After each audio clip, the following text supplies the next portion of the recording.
to ask you first about this gambling scandal that's rocked the NBA. Of course, the NBA isn't the only league that's been dealing with this, other sports as well. But what is your message? The image of Adam Silver sitting for that interview is seared into the memory of anyone who cares about professional basketball. The forced smile that doesn't reach his eyes, the carefully measured tone that strains against an undercurrent of profound discomfort. The interviewer's attempt to offer a lifeline, other sports as well, is met not with relief, but with a flicker of grim acknowledgement. This isn't a shared burden. This is a specific, targeted crisis. That expression, that palpable unease, isn't the face of a commissioner confronting a minor public relations nuisance. It is the look of a man standing at the edge of a precipice, realizing the ground beneath an entire empire is not just shaky, but potentially hollow. The story he attempts to contain that day is one the NBA, and by inextricable extension the WNBA, has desperately tried to narrate as a closed chapter, an isolated incident from 2.5 years ago. A single player, Terry Rozier, making a bad choice. A contained leak, a solved problem. But the words he uses, the admissions he makes, and the tectonic forces rumbling just beneath the surface of that polished network set tell a vastly different story. This is not an endpoint. It is a fissure, and through it, we are glimpsing the unsettling machinery of a sports ecosystem now fundamentally intertwined with the very forces that have historically threatened its existence. The forgotten FBI investigation is not forgotten.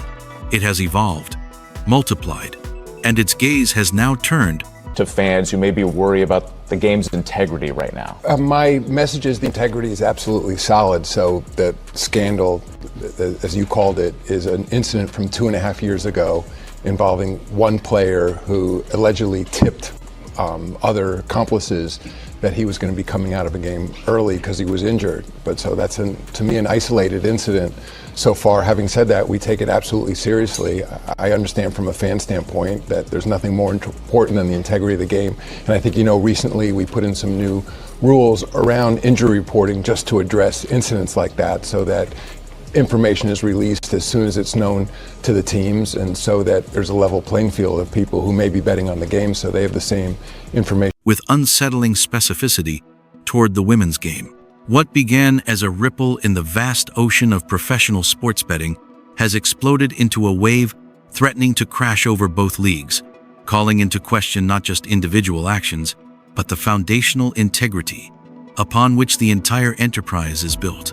To understand the magnitude of this moment, we must rewind the tape past Silver's tense interview, past the headlines about player indiscretions, to the original sin of this scandal, the cover-up. The NBA's own internal investigation, conducted years prior, discovered the rot, the illegal gambling activities, the flow of non-public information. Their chosen course was not transparency, not collaboration with authorities, but the quiet, deliberate sweep under the rug. This was a conscious, institutional decision to prioritize the illusion of cleanliness over the arduous work of sanitization. They traded a player under federal investigation without informing the receiving team, the Miami Heat. This is not the behavior of an entity confident in its moral authority. It is the maneuvering of a corporation treating a federal crime as a reputational liability to be managed. This decision to handle it in-house is the reason Adam Silver found himself in a closed-door congressional hearing in October 2024. No cameras, no public record. In those rooms, the FBI reportedly laid bare the timeline, presenting evidence that the league's leadership knew and chose concealment. The scandal was no longer about what a player did. It was about what the league did after. And it is this pattern of obfuscation that casts a long, dark shadow over every subsequent assurance, every promise of absolute solid integrity. For the WNBA, operating under the NBA's umbrella and its governance philosophy, this shadow is particularly ominous. The league is experiencing a renaissance, unseen in its nearly 3-decade history, driven by a transcendent rookie class led by Caitlin Clark, Angel Reese, and Cameron Brink. The 2024 season shattered attendance. Sports betting is booming, legalized, that is. But do you worry that the culture, the accessibility of it may be part of the problem here?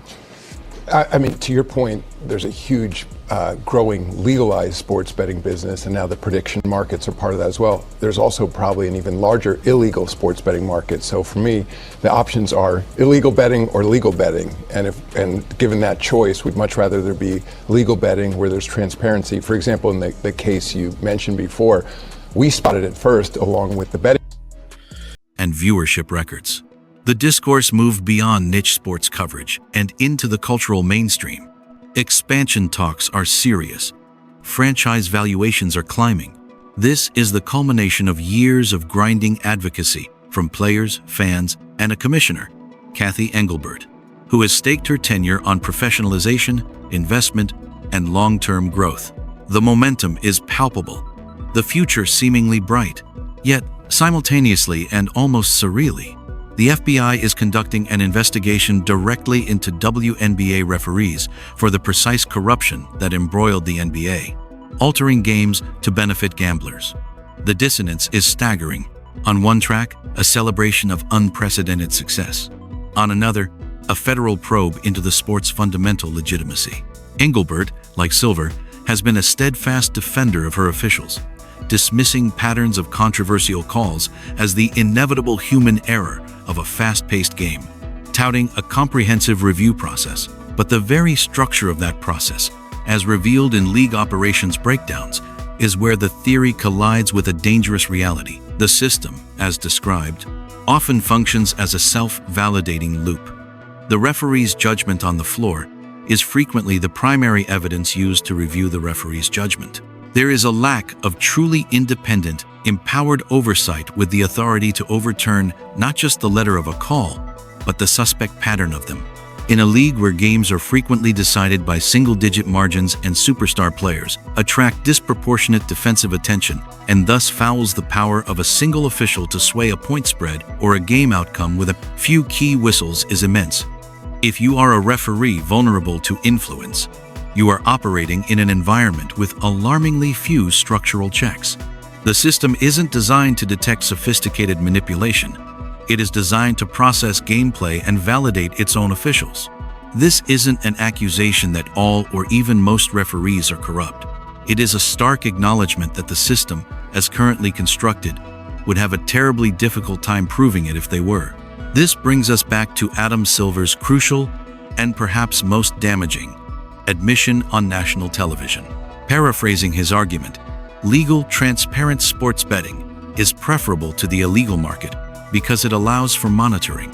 The league, in partnership with betting companies, can spot aberrational betting behavior, as they did with the Rozier under bets. On its face, this is a logical, even responsible stance. But peel back the layer, and a terrifying implication emerges. The league is essentially admitting that its primary detection mechanism for corruption is the gambling industry itself. They catch problems when the monetary fluctuations in the betting markets become so statistically glaring that they cannot be ignored. This is a reactive, not proactive, model of integrity protection. It raises the haunting question: how much corruption, how many subtle, well-executed schemes that carefully avoid aberrational spikes fly perpetually under the radar? In the case you mentioned before, we spotted it first along with the betting companies because there was aberrational betting on the so-called unders for that game. So we think we're much better off if there's going to be betting, and there will be, that it be in a legal, transparent framework rather than be controlled, by bad forces. And furthermore, this cozy partnership with the gambling industry creates a conflict of interest of existential proportions. The NBA and WNBA have lucrative partnerships with FanDuel, DraftKings, and other betting platforms. The leagues profit directly from the volume of bets placed on their games. Their growth strategies are increasingly tied to gambling revenue. This creates a perverse incentive structure. While outright game fixing is a catastrophic threat, the constant hum of engagement, controversy, and buzz that drives betting interest is not. Questionable officiating that sparks fan outrage and social media debate is, in a cold business sense, still engagement. It drives traffic, discussion, and, yes, betting interest on the next game. When the financial interests of the league become so deeply enmeshed with the financial interests of the gambling ecosystem, the pure, unassailable motive to eradicate every single influence of gambling becomes philosophically muddled. The goal subtly shifts from absolute purity to managed integrity, keeping the scandals containable and the betting markets functional. The federal indictment, which Silver's isolated incident narrative desperately tries to shrink, paints a picture of systemic vulnerability, not a lone actor. It describes a network involving players and team personnel from multiple franchises, the Hornets, Raptors, Lakers, Magic, Trailblazers, leaking non-public information. This wasn't a single pipe springing a leak. It was a corroded section of the plumbing. And if this culture of insider information existed in the NBA, with its vast resources and theoretically stringent compliance, what are we to believe about its potential presence in other leagues under the same corporate umbrella? The human element here is also crucial. Silver notes that players like Jonte Porter, who earned over $100 million in his career, and Terry Rozier, with a $26 million contract, were still ensnared. This dismantles the argument that gambling corruption is solely the province of the financially desperate. It is also a product of greed, access, and a corrosive culture of entitlement. If individuals making generational wealth are susceptible, the risk for referees, who earn a fraction of that salary and operate with immense on-court power, is exponentially higher. The temptation, for some, could be overwhelming, especially if they perceive the oversight as lax. The reaction from fans, as seen in the comment sections of videos breaking this news, is a key indicator that the old playbook of dismissiveness and obfuscation may no longer work. Fans are connecting dots with sophisticated cynicism. They are asking why the Heat were kept in the dark. They are replaying every controversial moment from recent seasons, the Fever's foul-heavy games, the Liberty's playoff run, any number of late-game officiating controversies, and viewing them through a new, sinister lens. What was once dismissed as salty fandom or partisan bias is now being validated by the language of federal indictments and FBI investigations. The trust contract between league and fan is facing its most severe stress test. For Cathy Engelbert and the WNBA, this is a defining crisis.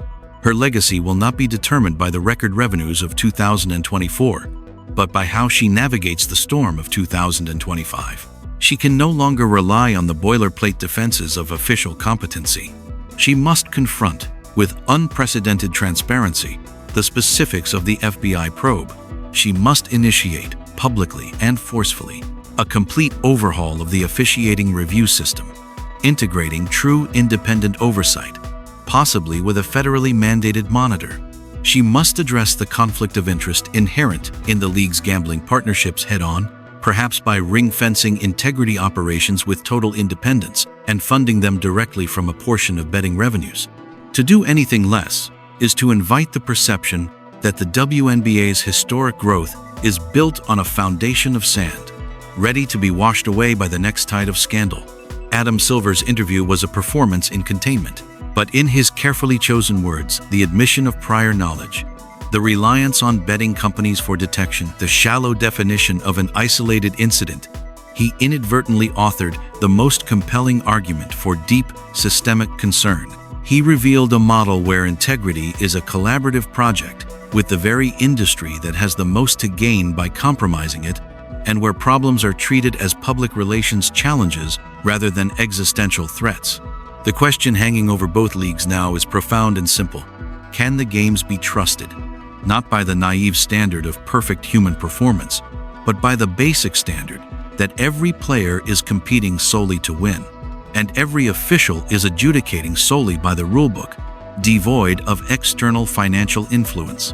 When a fan sees a superstar whistled for 2 quick, soft fouls in the first quarter, altering the entire complexion of a big game, they should be able to chalk it up to a bad night or a tight whistle. But in the shadow of this scandal, with an FBI investigation active, that fan's mind will inevitably drift to a darker place. They will wonder about point spreads, about prop bets on player performance, about the invisible currents of money flowing around the arena. The next few months will be a slow-motion unveiling. There will be leaks from the investigation, more subpoenas, possibly indictments. The pressure on Engelbert and Silver will intensify.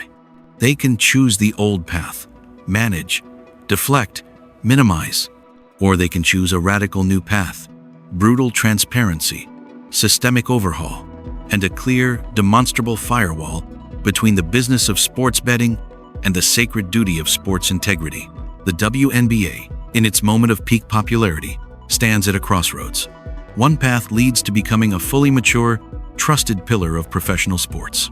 The other leads to being a cautionary tale, a league that had the world in its hands and let it slip away because it failed to protect the one thing it could not afford to lose: the belief that what happens on the court is real. The cameras may have been off in that congressional hearing, but the spotlight has never been brighter. What happens next will determine not just the fate of a season, but the soul of two leagues.